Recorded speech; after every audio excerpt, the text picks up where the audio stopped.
করতে না পারেন, কারণ এক একটা টেলিভিশন, এখন এক একটা সিনেমা হল, 24 ঘন্টায় সিনেমা চলে। ভারতের এমন চ্যানেলও আছে না নাই? বাংলাদেশের মুসলমানের ঘরগুলোতে এখন হিন্দুদের উলুধ্বনি শোনা যায়। সাবধান হবেন, না হয় গজব হয়ে যাবে, গজব, সব শেষ হয়ে যাবে। যুবক ছেলেদের, যুবতীদের চরিত্র ধ্বংস হয়ে যাচ্ছে। তাই বাবা হিসাবে তাকে কন্ট্রোল করুন। ছেলেটাকে পাঠাইছেন জাহাঙ্গীরনগর বিশ্ববিদ্যালয়ে, ঢাকা ইউনিভার্সিটি। বাংলায় প্রবাদ আছে, সৎসঙ্গে স্বর্গবাস, অসৎসঙ্গে সর্বনাশ।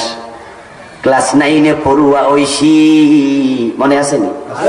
আমাদের চোখে আঙ্গুল দিয়া দেখাইয়া গেছে, সে মদ খাইয়া মা বাবা দুইজন রে জবাই করে দিছে। মাত্র 9-এ পড়তো। ওই মেয়ে দেখাইয়া গেছে, ও বাবারা সাবধান হও, ওই মদ গাজা হাই স্কুল এসে যাচ্ছে। এ বাজিতপুরে টং দোকানে ইয়াবা ব্যবসা চলে, হয়তো আপনি জানেন না। ইয়াবা আজকে চলে আসছে গ্রামে গঞ্জে। অবাক হবেন দোকান দেখে, পুরা দোকানে 500 টাকার মাল নাই। ছোট ছোট বক্সের মাঝে লজেন্স বেচে, জিলাপি চানাচুর বেচে।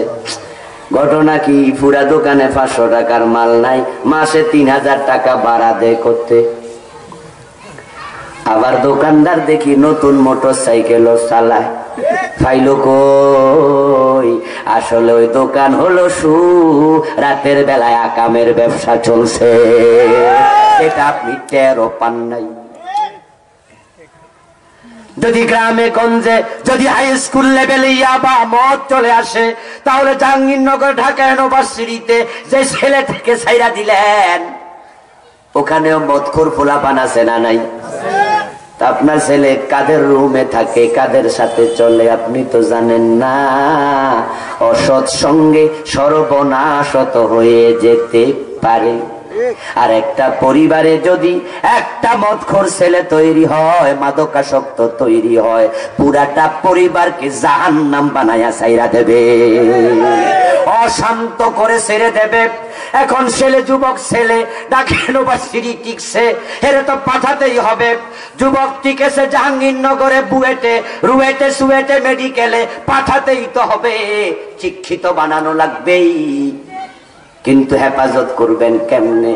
তাই বাবা হিসাবে আমি আপনাকে বলে দিচ্ছি, সন্তানের হাতে কোরআন তুলে দেন। অঙ্ক ইংরেজি শিখানোর আগে কোরআন শিখান, কোরআন শিখান। প্রতিদিন একবার ফোন করে খবর নেবেন, বাজান রে, আব্বা রে, আজকে সকালে কোরআন পড়ছস নি? ছেলে যদি বলে, বাবা 1 পৃষ্ঠা কোরআন পড়েছি, 5 আয়াত তাফসীর পড়েছি, ওই দিন আপনি নিরাপদ থাকবেন, নিশ্চিন্ত থাকেন। সেই হাতে আল্লাহর কোরআন ওঠে, ওই হাতে মদের বোতল উঠবে না।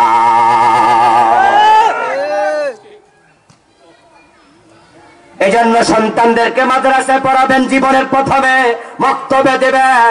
আজকে তো মা বাবারা ওই ফুরখানিয়া মক্তব মাদ্রাসা ভুলে এখন কিন্টার গার্ডেনের দিকে দৌড়াচ্ছে। লাইন দৌড়া দৌড়া, বাচ্চাও দৌড়ায়, বাচ্চার মাও দৌড়ায়, ঠিক না বেঠি?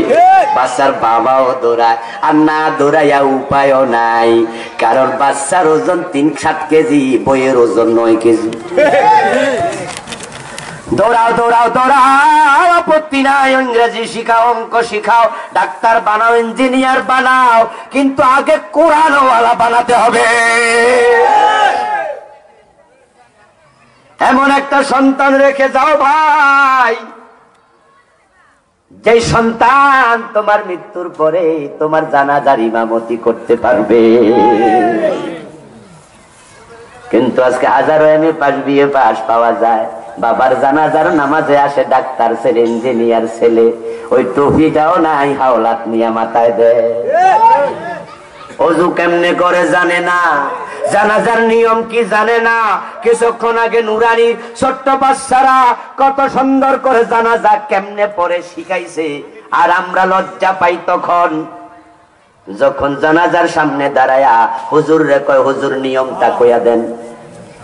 আর হুজুর তখন মাইক হাতে নিয়ে কয়, এই ইমামের পিছনে 4 তাকবীরের সাথে ফরজে পায়া জানাজার নামাজ শুরু করলাম, আল্লাহু আকবার। কয় হুজুর, হ্যাঁ ঠিক আছে, শিখছি।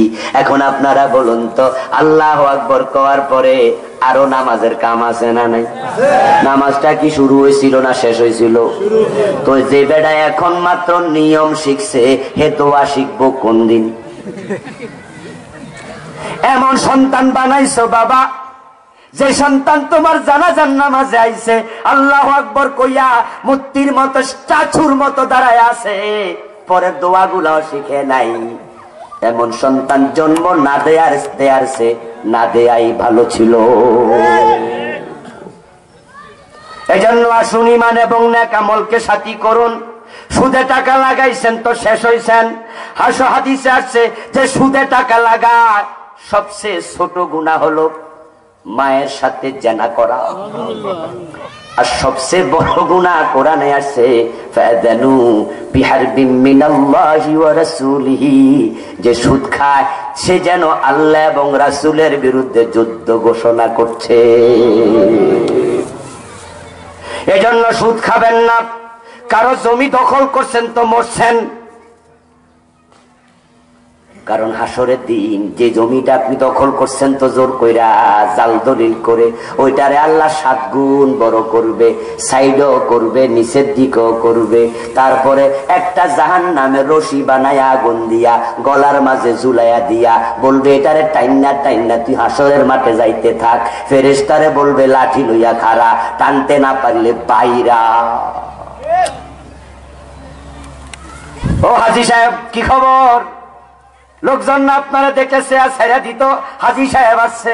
ও মেম্বার, ও নামাজি, কি খবর? মানুষরা আপনার সম্মান করত।